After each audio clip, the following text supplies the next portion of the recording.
lot. All right.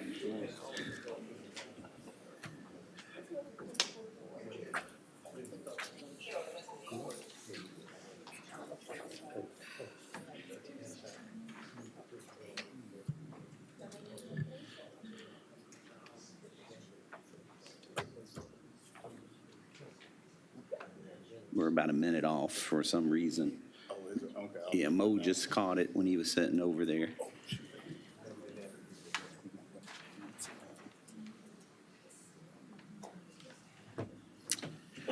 All right, I'm going to call this meeting to order. This is the regular town council meeting for July 22nd, 2025. Our invocation will be done by Billy Hardwick, transitional pastor of Jedburgh Baptist Church.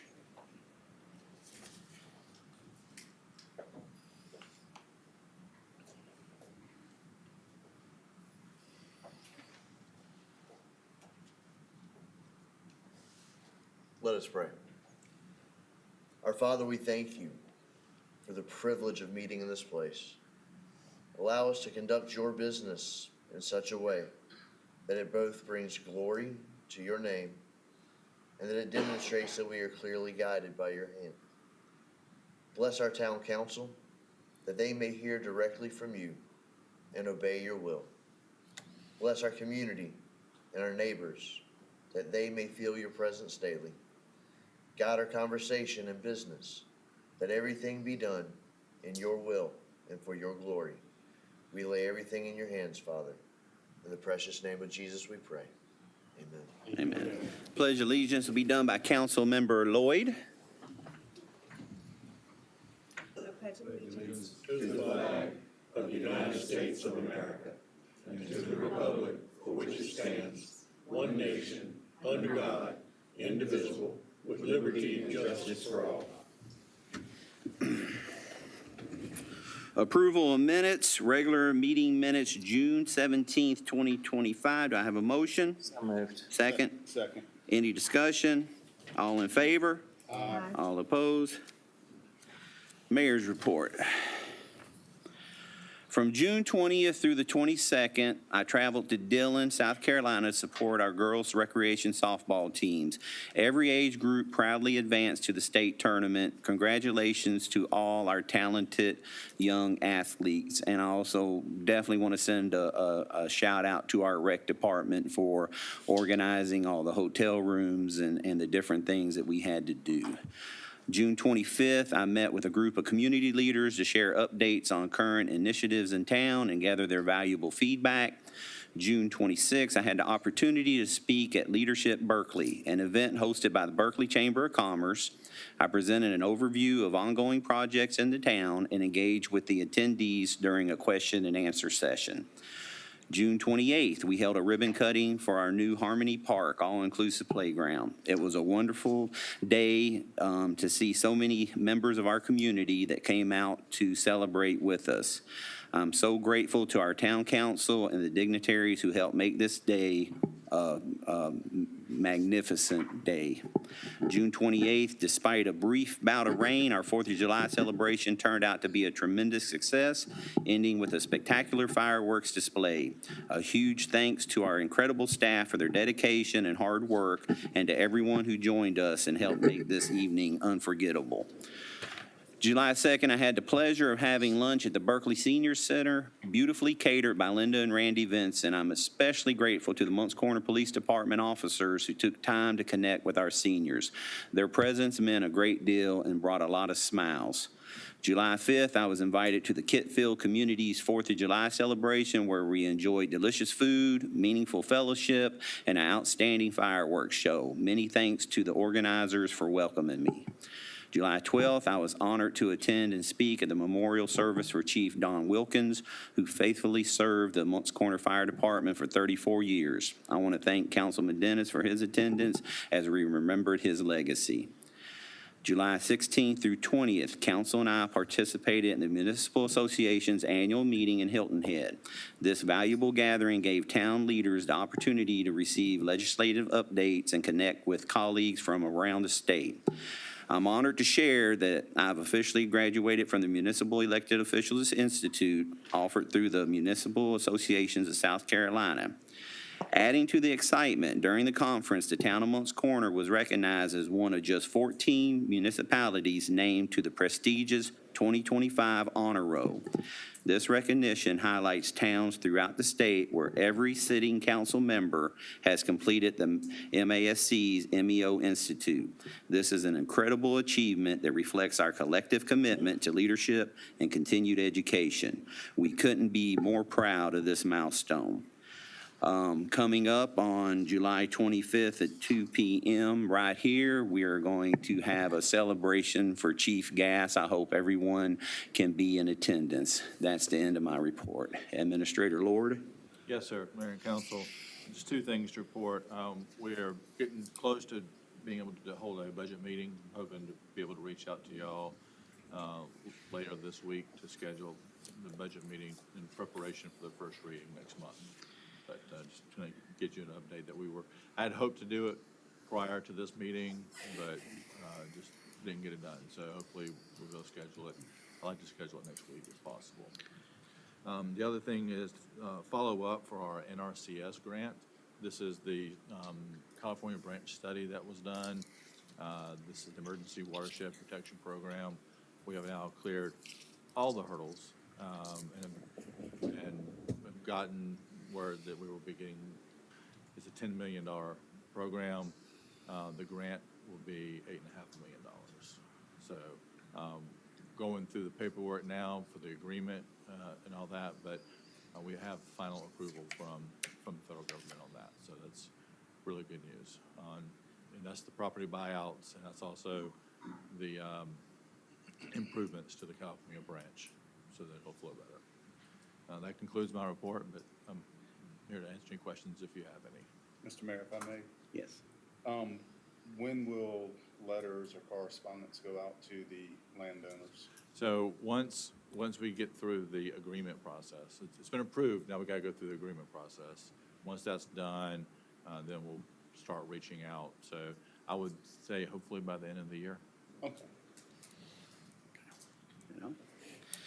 All right, new business. First reading, an ordinance to authorize and regulate operation of golf carts within the town limits pursuant to Section 56-2-90 of the South Carolina Code. Administrator Lord? Yes, sir. So as you know, the state passed a new law regarding golf carts and their use, and it set rules for their use on roads. And some things that are in the law is that you have to be a licensed driver. You can't be on a road that goes more than 35 miles an hour. You can cross roads that have a higher speed, but you can't travel on it. And it restricted it to day use. However, the state law did give local jurisdictions the ability to make it more restrictive and to provide rules for nighttime use. And so working with Chief Mixon, we came up with this proposed ordinance, which does just that. So just some quick notes. The daytime golf cart operation is essentially what the state law says, but it also has, must obey all traffic laws. Yes, that's inherent in the use, but we wanted to have it in there just to make sure that people understood that a golf cart also has to follow the same rules as any other vehicle on the road. May not operate on sidewalks, bike paths, or unpaved trails. So their use is supposed to be on roads to act like another vehicle. Sidewalks are not made to handle that, especially if somebody's walking on the sidewalk. And may not operate in inclement weather. So if it's raining outside, you can't see through the windshield, you don't have wipers, then you need to pull over and stop and wait for it to pass and clean your windshield. But it does have, unless you have wipers to be able to do that. But it also sets up the ability for nighttime operation. Has all those same rules, but in addition to it, it requires that there be working headlight, tail lights, rear view mirror or side mirror, brake lights, and turn signals. So if you're driving at night, you need to look and act like a car. So it has that additional requirement. Further, while in the daytime operation, the 4 miles from the registered address is the state law. The nighttime, we have it as 2 miles, so you can't go as far after dark. And of course, it's also got the requirement in here that's also in the state law that anybody under 12 has to be wearing a seatbelt, and that's for day or night. That's Motion to also approve. with, a 16-year-old driver's license, registered through DMV and insurance, correct? Yes, All sir. of that? All that. Motion to approve. So moved. Do I have a second? So moved. Discussion, I want to discuss, I'm going to vote for it on the first reading. I do have some issues with nighttime, just because, you know, the LSVs are built more for the road, and that's what was involved in the accident on Folly Beach, and it tore it up pretty bad. A golf cart is not built as strong and sturdy as those, and I'm just worried that if we put them out at nighttime on the road, that it could be an issue.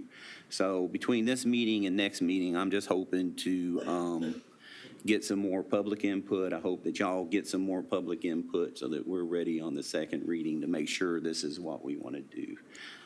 My only thought and concern with that to think about, I thought along the same lines. My only thought was we do a lot of events in the downtown area that bring the public out on golf carts, and sometimes those are at night, which would eliminate that. So that would be part of the concern, is for the downtown area, the people that are traveling to those events. So keep an open mind about those things as well. That would be my only thought on that. Thank you. Okay. And I also had asked about, could we set a time limit to say they could operate at dark until 10, 11, 12 or something, and then cut it off. But anyway, I'm gonna vote yes. So all in favor? Aye. Aye. All opposed? That passes. First reading, consider a zoning map amendment, ZA-25-03, request for one parcel, TMS 143-00-00-047, totaling 3.85 acres, located on Fairground Road. The parcel would be zoned general commercial C2. Justin? Yes, sir. Good evening, Mr. Mayor and Council.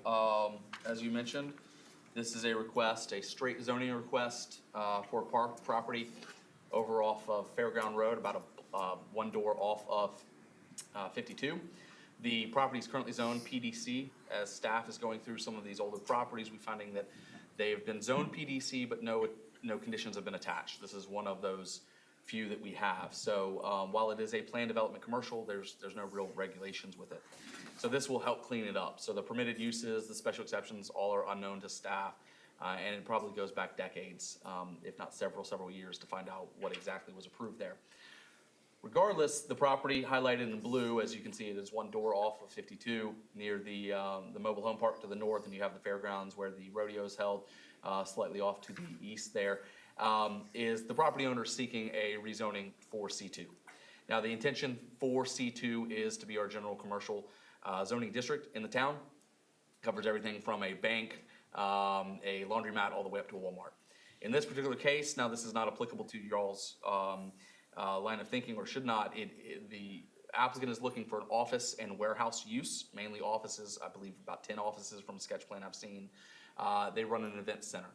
And so the warehouse is mainly for the storage of those facilities that they use, I believe, with portal stages, DJ equipment, things of that nature. So they're really looking to make a home here in Moncks Corner, but they are looking for C2 without conditions. So the use specific is important, but not obviously ironclad or conditioned on the property. So they are seeking straight C2. That being said, C2, as I mentioned, runs the gamut of all of our commercial uses that we allow in the town, anywhere from a restaurant with a drive-through all the way up to a Walmart, as I mentioned earlier, hotels, motels, group facilities. So should this property be developed as planned or not, if y'all approve the C2, any of these things would be allowed there by right. Not obviously out of character of the 52 corridor, and we can get into that in a second. You can see how it does flank a lot of the C2 red zoning districts along 52. It even has some in the back. I believe that C2 to the right does front RC Dennis, so it does get pretty close to that corridor as well.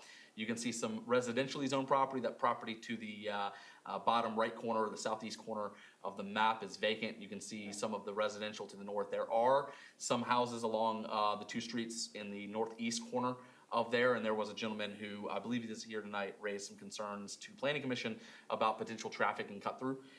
So that is definitely something to keep in mind. But you do have the mobile home, and obviously you do have the use of the fairgrounds property, hence the name of the road. The property is about almost 4 acres, surrounded by the zoning we went into. Staff does not feel at this time this particular use as planned requires a TIA. Should something else come along that is a little bit more intensive, that does trip that 50 thresholds at peak hour, we would then require TIA. So that is not ironclad either. For this request, it's not implemented, but should the use of the property change and become more intense, staff does reserve our right to change that and require TIA at that time as allowed in the zoning ordinance. The 2024 comp plan does designate this area as highway commercial for the future land use, which is automotive dependent commercial uses and light industrial uses. So it follows very nicely in the barn or wheelhouse, so to speak, of what the applicant is trying to do. The property highlighted in this peach area is the highway corridor, or I'm sorry, highway overlay, highway commercial land use, I apologize. But it does also apply to the mixed use and highway corridor overlay as well. So it's looking for, it's a 1,000-foot buffer along 52 and major arteries. And again, it's quite in line with that. So it's in harmony with 2 of the goals and implementation strategies as of the 2024 comp plan: sustainable community by ensuring current infrastructure for accommodate the growth of current and future growth, particularly commercial, as well as improving the retention of businesses and encouraging a range of uses. So this is bringing a new business to Moncks Corner that we would be very happy to have. Staff's concerns was that the property is consistent with highway commercial and is compliant with the highway commercial overlay, and that the commercial uses are compatible. So staff's recommendation was approval. Planning Commission heard it last month, and as I mentioned, there was one person in the audience who did have questions about the traffic, and I believe they're here tonight as well. But Planning Commission did vote unanimously to recommend approval to y'all as well. I'm available for any questions. Mr. Waring, who represents the client, is in attendance as well. So if you have any questions about the specifics of the site, he should be available as well to fill in any gaps that I may have left open. Mr. Mayor, if I may, Mr. Westbrook, the biggest concern that I have on this property is Edward Street right there. Do they plan to use that as the access point? Because to me, it's way too close to that major traffic artery right there, as well as any left-hand turns they would get coming from the north area. So are they coming off of Fairground Road for their access, or are they trying to pull off this Edward Street here? It's my understanding that the client plans on using Fairground Road. They could speak a little bit more on that. The driveway is on Edward. You talking about, I'm sorry. No, they don't plan, and they mentioned that in Planning Commission, they do not plan on accessing Edward Drive. It's a tight right of way, and we would have serious concerns from a challenge. I apologize. I thought we were talking about a different side street.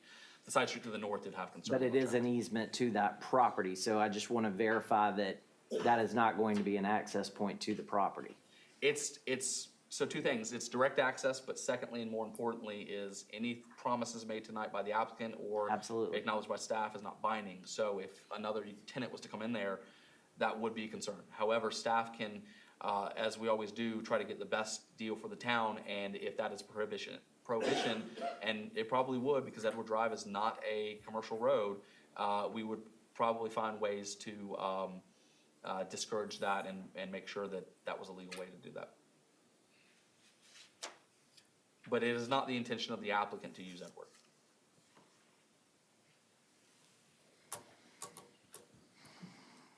Who accesses that road now? Do we know? I'm not sure, no, sir. I think it's just going into their Nobody. parking lot. Is that right? Nobody, I think that was the old road back to the old house. I think so, too. Mama's house. Mm-hmm. It's just kind of been abandoned. Okay, thank you. Motion to approve. Got a motion to approve. Do I have a second? So moved. Any discussion? All in favor? Aye. All opposed? That passes. Discussion regarding the creation and implementation of traffic calming program. Justin? Yes, sir. When we helped negotiate Casabo Meadows on behalf of the town for a better product, one of the things that D.R. Horton and town staff was cognizant of was the amount of traffic going through Merrimack from 52 to 17A and vice versa. One of the conditions on that y'all placed upon them was to install speed humps, speed tables, whatever you want to call them, road humps, along that. We did not have a program in place. We have seen other people such as Goose Creek use this program or use a program similar to it to implement this. So this is not in a direct result of what y'all did with Casabo Meadows, but this helps make sure that that becomes a reality. The project in hand is a program, as you've read in your staff packets, a process that delineates 5 steps on how do we achieve that. It's based heavily on Goose Creek. Staff put a couple lessons learned that in talking with Goose Creek staff on what we could do better, the challenges they've experienced and things of that nature. But essentially what it does is it solidifies and creates the process so when a neighborhood, depending on the road, whether it be Berkeley County or SDOT, would like to explore installing these speed humps, they would come to y'all, they'd make an application with the community development director, and we would go down that route. What Goose Creek has done in the past to help fund this is $30,000. I've been told by their staff that, and that's annually, that usually runs about 3 to 5 speed humps per road, and they can only usually do about 1. There's a couple of other funding mechanisms, one that we did place in here that Goose Creek does not have, that if an HOA or neighborhood would like to raise the funds themselves, that is a process that we can help facilitate as well. And I believe there were some other monies out there, grants and possibly the state legislature that could help, and Goose Creek has used 1 or 2 of those as well. But this really sets up the formula, which is step 1 is they submit an application to staff. There needs to be, depending on the road, 75 or 80%, 85% buy-in from the residents adjacent to the road that will be affected. We then do a traffic investigation to make sure that the data is there, such as the speed and the number of traffic, the number of cars and counts. And then after that, we work with the communities to make sure we understand exactly where they are most effective and what other challenges we're not aware of. Obviously, the HOA is the boots on the ground. They'll know better than we do. So we'll work very closely with them. That's step 3. And then finally, step 4 is they submit to y'all. And depending on funding and things of that nature, y'all either approve it, and we submit it to Berkeley County SDOT for final approval, which both entities have approved or vetted this program that's in front of y'all tonight, I'm happy to say. So no issues there. And then 5th, finally, we start construction and get them implemented. So that's the basic 5-step process on how to do it, along with some other caveats for budgetary concerns and things of that nature. No monies at this time are being allocated for this. This is a guidebook that y'all can use on future discussions as well as budget concerns. I'm available for any questions if you have any. Mr. Mayor, if I may, is this going to be strictly implemented for new developments that may be impacting older developments, or is this for existing residents and their roads within town, i.e. a Hill Street, Reed Street, where there's often reports of speeding through that residential area? Could those residents come together and apply for this? Yes, sir. Okay. Yes, sir.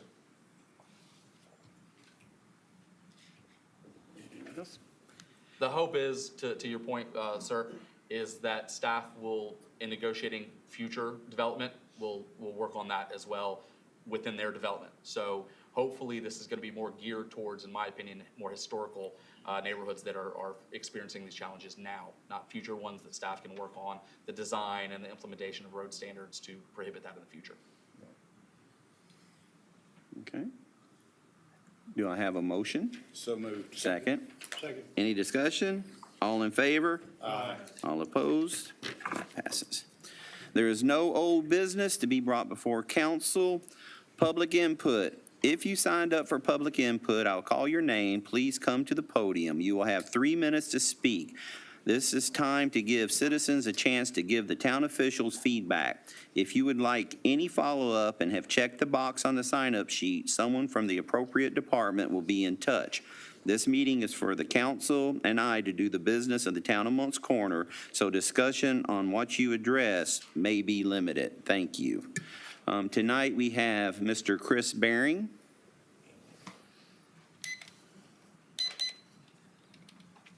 Good evening. Good evening. Tell me when to start. How's You that sound? you go ahead. All right, I'll great. give you an extra few. My name's Chris Beering. I know most of y'all. I'm an attorney. My office is located at 103 Broughton Road. If you're not familiar with that, that's the road in between the Scotsman and the subway going to the courthouse. I do not live in the town of Moncks Corner. I've consistently held a business license within the town of Moncks Corner since 1998.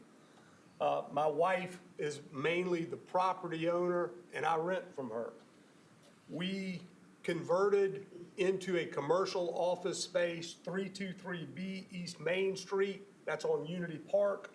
That was our first one. We converted 224 North Live Oak Drive. That's now Buddy's Barber Shop into a commercial location. I say all these things because these people continue to pay business license fees, which are very important. We upgraded 116 South Railroad Avenue when we took that over from Butch Watson. We have been very focused on having handicap access. It's something very important to me.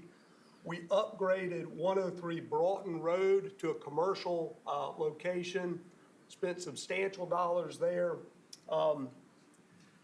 We upgraded 104 Broughton into a commercial space, spent substantial dollars there. You continue to receive business license fees from all of these locations and consistently received it from me. Recently, 105 Broughton Road was purchased by an individual out of Johns Island. I attempted to approach the person that appeared to be the resident there. We immediately began having some significant difficulties. I am not approved. I do criminal defense. I actually go in and out of the jails, regularly deal with people who leave the jail, offer them water. They charge their phones. Some don't have shoes on. We give them rides home. I'm not opposed to people who are in difficulty. In addition to that, I'm a firm supporter of Change Lives Ministries. We're blessed in this community for people who are devoted to assisting people with issues of substance abuse. What has moved into 105 Broughton Road, though, is the Oxford House. The Oxford House is an unsupervised hotel. You can call it whatever you want to. They rent rooms. If I go to the Holiday Inn or the Charleston place and I rent a room, that's what I'm doing. That's what they're doing. You go on the internet and you rent a room. It is not the individual who's doing it, it's the Oxford House. This is a business. They are paying you no business license fee. Your police officers, I have basically a zero footprint in the town of Moncks Corner except for paying them a business license, paying for trash. You keep going. Here's the difficulty. These people pay you nothing. And what you do is you send your police officers over there day after day after day after day. I have complained about this. I am a victim of a crime that occurred a week prior to me being told that I was a victim of a crime. They stole my flags off my front porch. The police department knew they were my flags. Nobody communicated with me. You have an elderly woman, Miss Childs, who lives next door. I think she's lived there forever. What a nice lady. Her husband is deceased. She's a widow. Today, and it's day after day after day, police there because they have problems. They're in the back smoking marijuana. People choose their own thing. It is not conducive with the town that I want to operate a business in. That's what I'm going to tell you. It's not conducive with the town that I want to operate a business in. I don't think it's conducive for a town that somebody wants to come in and have something rezoned and build some nice new commercial place. I want something done. It should be uncomfortable for you to conduct business without a permit and conduct criminal activity. It should be uncomfortable. Okay. I expect you to make it uncomfortable. That's Yeah. what I expect. And one more thing, and I just want to share you. My breaking point today, and the reason I'm here is this. I'm the proud father of 4 sons. They are strapping men. My youngest, I guess he got more food when everybody left. He's bigger. He's bigger than all of us. He's physically capable. He is highly intelligent.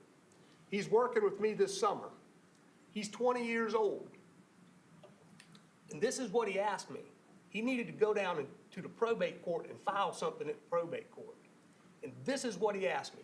And it's the question that is the real problem. He said, Dad, is it safe for me to walk to the courthouse?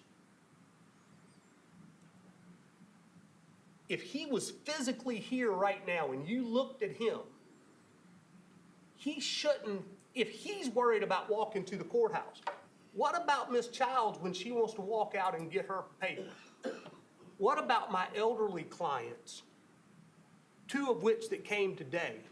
One of them that lost her sister, and she brings in her elderly disabled child. Does she want to pull into my office when half of my driveway is blocked by the town of Moncks Corner police officers? I think there were 7 cars there today.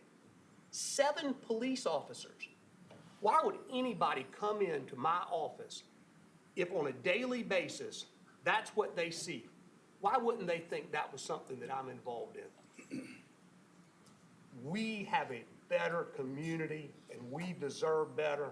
And I know y'all want better, and I know y'all demand better. And this is the question that I want us to keep asking. Is it safe to walk to the courthouse? And I thank you for letting me go. Well, I want Jeff and maybe Mr. Brogdon to talk a little bit about what we've done. And also, you had marked yes on your paper. I would love to set up a meeting with you, myself, Jeff, and Mr. Brogdon where we can sit down. We all up here feel what you're saying. I mean, I'm in the same situation where someone can buy a house beside me that's a physical therapy and do the same thing. We're very, very concerned about it, just as you are. It's where's the resolution, but Jeff, if I may, Yeah. I've known Mr. Barron a long time, and I'll be honest with you, I was very disturbed when I got the phone call earlier today with regards to this. Chris, I appreciate you reaching out, and I know something must have been really upsetting for you to reach out, because I've known your family a long time. You've invested a lot of money in Moncks Corner, provided a lot of commerce up here, and what you brought to my attention today, and I'm not going to speak for all of council and definitely not for staff, but what if that was me? What if that was my business? What if that was my house? And then where my thoughts went is, what about our neighbors, our other businesses in town? What about our other longtime residents in town? What's going to happen to them in the event this pops up on Benoit Street, Hill Street, Stony Landing, Sterling Oaks? It is not a good look. I understand folks need help, and there is a place for that help to come from, but I'd like it on record. I totally agree with you. This is just a glorified hotel. Thank you.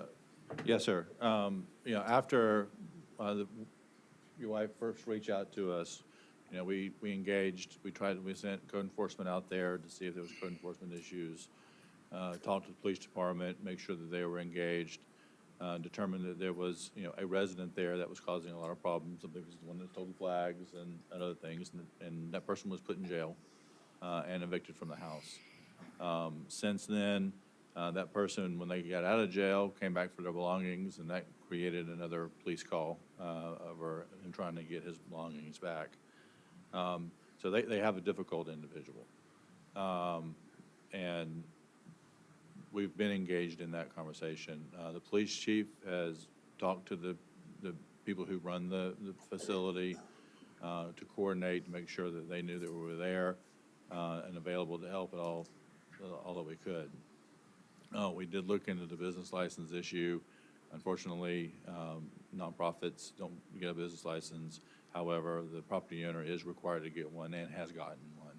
So we feel like that matter has been addressed. It's not something that we have stopped working on. I know that we have gone as far as we know that we can with regard to, the code enforcement, with regard to business license enforcement. Police enforcement is ongoing, and will, just like any other residents in any part of town, it would continue ongoing, and we will work to try to get it as best we can. We're always open to, better ways of doing things, and look forward to hearing how that could be done. But it is something that we have been working on. Okay. Can I ask a question? Yes. And this is, and I wouldn't expect anybody to have an answer to this question right now, but here would be my question. Other than maybe Walmart for shoplifting, what other address has gotten more 911 calls than 105 Broughton since they moved in? That would be something I'd be very interested in. Well, we'll set up- Probably gonna ask through a FOIA Yeah. request. Well, we'll get you the information. I mean, I'll get you Lieutenant Richardson, if you could get that. Let's set up a meeting, like I asked, and we'll get together. Mr. Brogdon, if you could look into this. I know that there's some Supreme Court opinions, but let's all get together. Let's lay it out there, see what collectively we can do, and kind of go from there. Supreme Court changes their decisions, that's all I got to say, so. Right. Jeff, could we I get wanna it? be uncomfortable. I'm sorry. I'm sorry, Didn't I mean to interrupt you. apologize. Could we get a report on individual property address on that location What kind of report? that shows how many times we've been out to that location? Yeah. I was looking for that in here as he was speaking, but I would be interested to see that. Yeah. Thanks. Yeah. Antoine can get that for us, or have the chief pull it, so. But we can't go back and forth all night, but I definitely, we'll get together, we'll reach out, we'll set up the meeting, we'll get that data for you, so, and then we'll kind of move forward from there. Thank you. Okay. Thank you, Chris. No, I think it,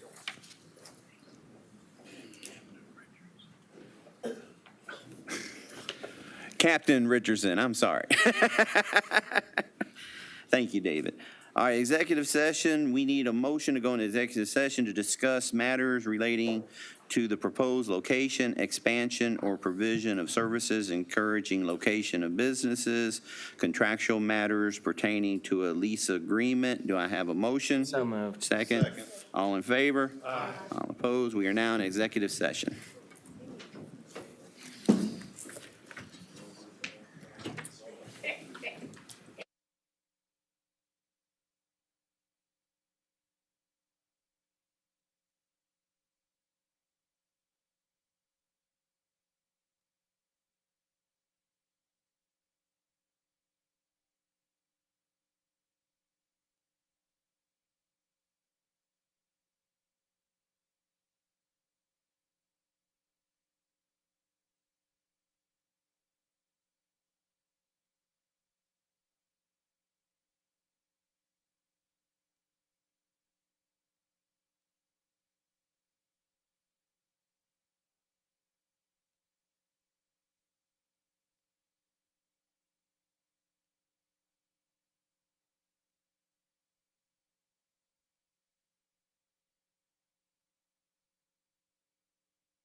I'm not looking to take you down any, I swear. Called lieutenant a couple times, my brain sometimes gets stuck. Took me forever to call the chief, not captain. Where's your guy at with that?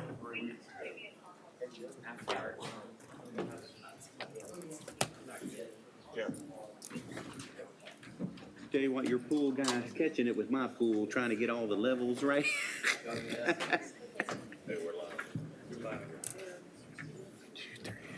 All right. Is there a motion to come out of executive session and reconvene? So moved. Second? Second. All in favor? Aye. All opposed? Is there any other matters to come before council? I'd like to make a motion to give authority for the town administrator to enter into a lease agreement with Mr. Kassler. Do I have a second? Second. Any discussion? All in favor? Aye. All opposed? Do I have a motion to adjourn? So moved. Second? Second. Any discussion? All in favor?